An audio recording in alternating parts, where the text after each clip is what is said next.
Locavorism. Locavorism is an organization that is owned by the people who create the wealth. In one conception, it's a political jurisdiction owned by the citizens. So a community would be owned by the citizens of that community. In practical application, that would come down to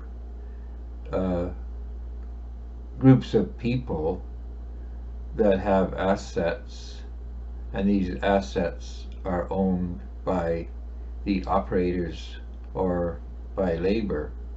So a community becomes a productive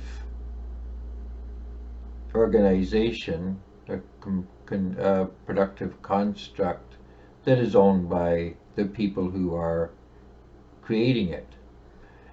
So when we talk about political jurisdictions or organizations, we're talking about a productive construct, something that's being created.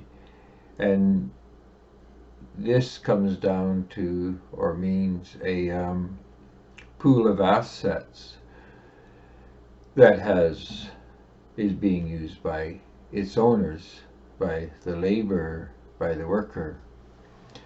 So to get more specific, we could talk about a restaurant or a group of restaurants all in the same general geographical area, the community, that are all owned by the people who operate the restaurants.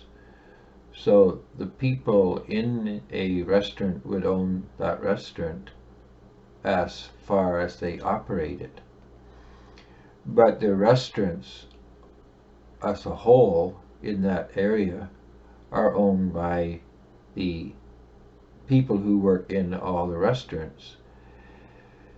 And so this allows for work between the restaurants to be organized, and it allows assets to be reconfigured in a way that would make all of the restaurants more productive.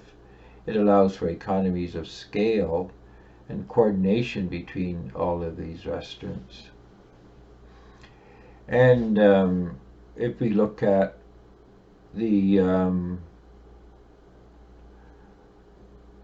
community as an organization being operated by those who are creating it, then the community becomes like the restaurants.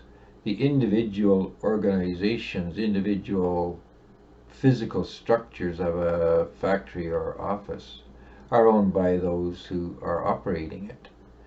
But each sector is owned by that type of employee or that type of worker. And the community contains 12 different sectors, 12 different groupings of types of work that we do, like a transportation sector and a construction sector, two different types of work that compose a community. So this enables the work to be allocated between the different sectors and also within the sectors to make for the highest level of efficiency. If one sector is short and another sector has a surplus, the surplus can be transferred over to the sector with the greater need. And this is compensated for by an issue of credits.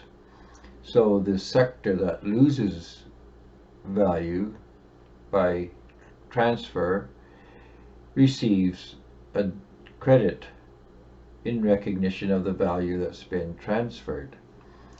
whereas the recipient organization receives debits, or they get their account is debited, because value has been taken from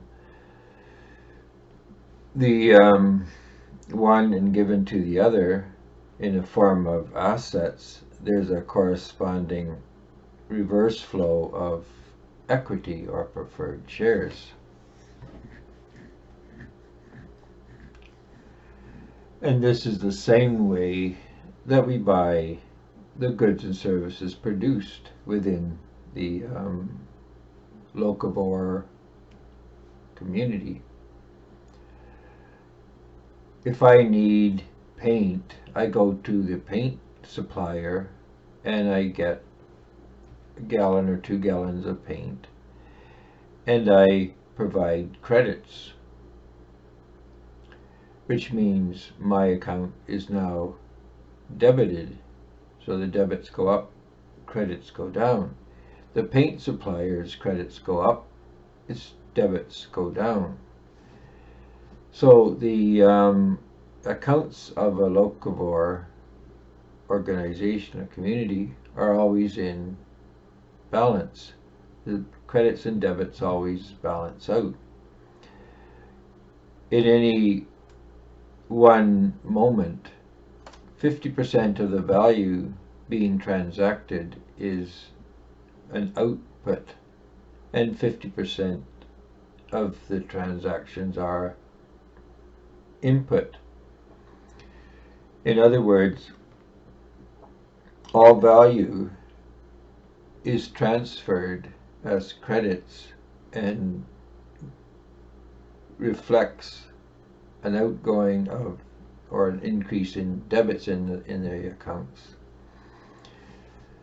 So our accounts always come down to zero. They're always balanced. So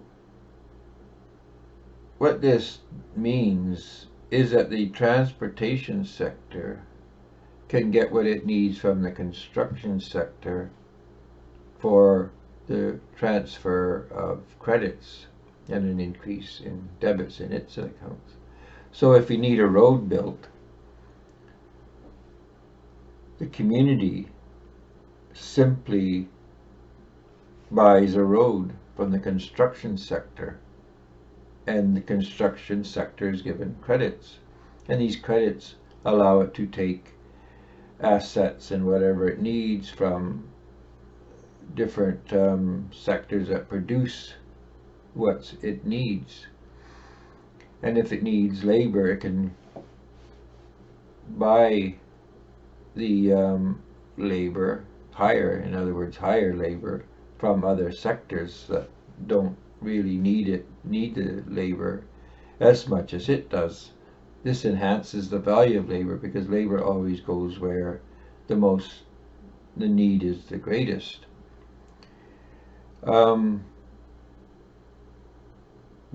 This system, if we notice, eliminates the need for government in the sense of being prescriptive.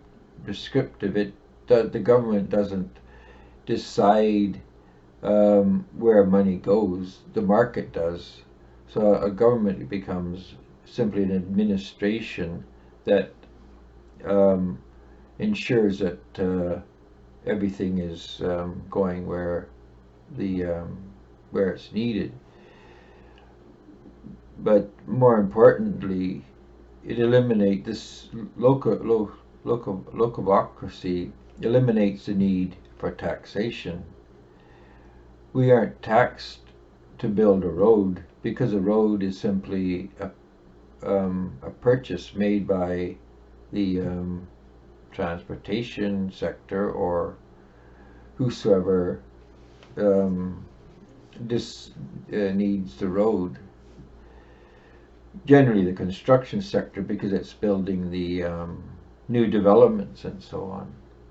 But the sectors, the community, can have a road resurfaced or new infrastructure put in and so on. Who needs the infrastructure buys the infrastructure through payment of debits its account, and so that it can give credits to the construction.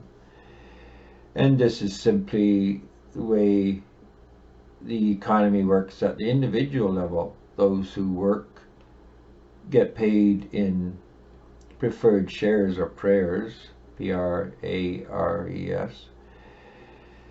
and when they buy, they pay in preferred shares. And this is just a debiting and a crediting of accounts.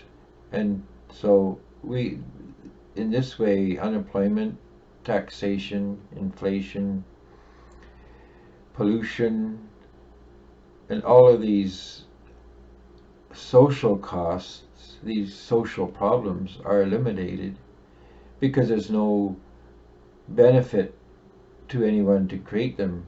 If you throw a cup down in the street, your account, to at least a degree, is going to be debited to have that cup cleaned up, to picked up. So you're not doing yourself any favors by imposing costs onto the community, and the community is not going to look at you too favorably for creating costs that need to be paid by the community. So there's going to be a very strict accounting and a careful analysis of how people are living in terms of the cost that that's creating for the community. So we get paid for what we do, and we get debited for what we consume. The company that tries to save money by not paying its workers, or by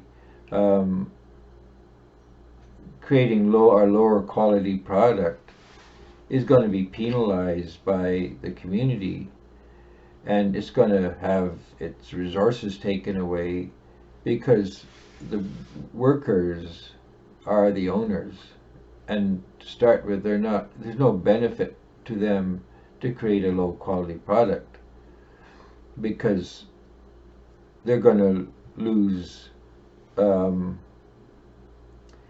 value in the eyes of the community. And not only that, they're creating a product that they're using as well.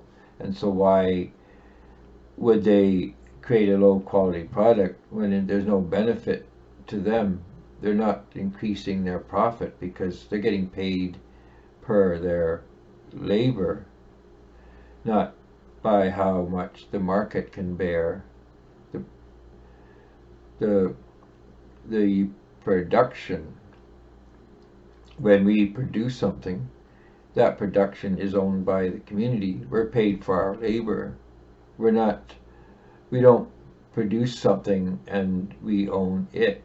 We own the labor that we put out, because the product is not just what we have done, what we have put into it. It has value created by the community and by nature or by God, and so on. So we're paid for our labor. So we own our labor, but we're paid for that. But once we're paid for our labor, the thing that we've created belongs to the community. And then when the community buys it, then that thing belongs to the purchaser, and the community is compensated by transfer of credits from the purchaser to the seller, i.e.